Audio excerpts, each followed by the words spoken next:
एक राजा था जिसे शिल्पकला अत्यंत प्रिय थी। वह मूर्तियों की खोज में देश परदेश जाया करता थे। इस प्रकार राजा ने कई मूर्तियां अपने राजमहल में लाकर रखी हुई थीं और स्वयं उनकी देख रेख करवाते। सभी मूर्तियों में उन्हें 3 मूर्तियां जान से भी ज्यादा प्यारी थीं। सभी को पता था कि राजा को उनसे अत्यंत लगाव है। एक दिन जब एक सेवक इन मूर्तियों की सफाई कर रहा था, तब गलती से उसके हाथों से उनमें से एक मूर्ति टूट गई। जब राजा को यह बात पता चली तो उन्हें बहुत क्रोध आया और उन्होंने उस सेवक को तुरंत मृत्युदंड दे दिया। सजा सुनने के बाद सेवक ने तुरंत अन्य 2 मूर्तियों को भी तोड़ डाच दिया। यह देखकर सभी को आश्चर्य हुआ। राजा ने उस सेवक से इसका कारण पूछा। तब उस सेवक ने कहा, महाराज, क्षमा कीजिएगा, यह मूर्तियां मिट्टी की बनी हैं, अत्यंत नाजुक हैं। अमृता का वरदान लेकर तो आई नहीं है। आज नहीं तो कल टूट ही जाती।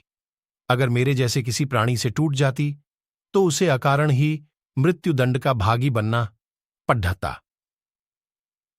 मुझे तो मृत्युदंड मिल ही चुका है, इसलिए मैंने ही अन्य 2 मूर्तियों को तोड़कर उन 2 व्यक्तियों की जान बचा ली।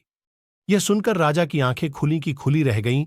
उसे अपनी गलती का एहसास हुआ और उसने सेवक को सजा से मुक्त कर दिया। सेवक ने उन्हें सांसों का मूल्य सिखाया, साथ ही सिखाया कि न्यायाधीश के आसन पर बैठकर अपने निजी प्रेम के चलते छोटे से अपराध के लिए मृत्युदंड देना उस आसन का अपमान है। एक उच्च आसन पर बैठकर हमेशा उसका आदर करना चाहिए। राजा हो या कोई भी, अगर उसे न्याय करने के लिए चुना गया है तो उसे न्याय के महत्व को समझना चाहिए। मूर्ति से राजा को प्रेम था, लेकिन उसके लिए सेवक को मृत्युदंड देना न्याय के विरुद्ध था।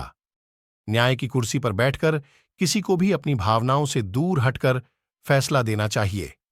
राजा को समझ आ गया कि मुझसे कई गुना अच्छा तो वो यह सेवक था जिसने मृत्यु के इतना समीप होते हुए भी परहित का सोचा। राजा ने सेवक से पूछा कि अकारण मृत्यु को सामने पाकर भी तुमने ईश्वर को नहीं कोसा, तुम निडर रहे। इस संयम, समस्वस भाव तथा दूरदृष्टि के गुणों के वहन की युक्ति क्या है? सेवक ने बताया कि आपके यहां काम करने से पहले मैं एक अमीर सेठ के यहां नौकर था। मेरा सेठ मुझसे तो बहुत खुश था, लेकिन जब भी कोई कटु अनुभव होता तो वह ईश्वर को बहुत गालियां देता था। एक दिन सेठ ककद्धी खा रहा था। संयोग से वह ककद्धी कद्दवी थी। सेठ ने वह ककद्धी मुझे दे दी। मैंने उसे बद्धे चाव से खाया, जैसे वह बहुत स्वादिष्ट हो। सेठ ने पूछा, ककद्धी तो बहुत कद्दवी थी, भला तुम ऐसे कैसे खा गए? तो मैंने कहा, सेठ जी, आप मेरे मालिक हैं, रोज ही स्वादिष्ट भोजन देते हैं। अगर एक दिन कुछ कड्डेवा भी दे दिए तो उसे स्वीकार करने में क्या हर्ज है? राजा जी, इसी प्रकार अगर ईश्वर ने इतनी सुख संपदाएं दी है और कभी कोई कटु अनुदान दे भी दे तो उसकी सद्भावना पर संदेह करना ठीक नहीं।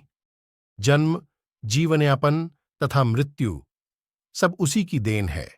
असल में यदि हम समझ सके तो जीवन में जो कुछ भी होता है सब ईश्वर की दया ही है। ईश्वर जो करता है अच्छे के लिए ही करता है।